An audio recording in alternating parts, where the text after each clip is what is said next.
እንደማምነው አልፋን አሁን ላይ ማንም ቢያገኝ ትልቅ ስኬት ይሆናል ብዬ አምናለሁ። አሁን በሰማነው አጭር መግቢያ በሁለቱም ድርጅቶች አሁን የበለጠ ስለ አልፋ የወደፊት እጣ ፈንታ እርግጠኛ ነኝ። በትክክል። እባካችሁ ትንሽ ረፍት አድርጉ። ዋናው ጨረታ በ1 ሰዓት ውስጥ ይጀምራል። ሰዓት አክብሩ።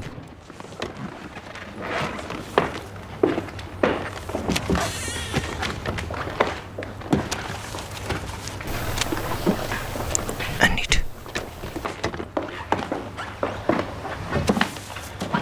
ነይ ምን? ነይ ከኔ ጋር። ሊንዱ እኔ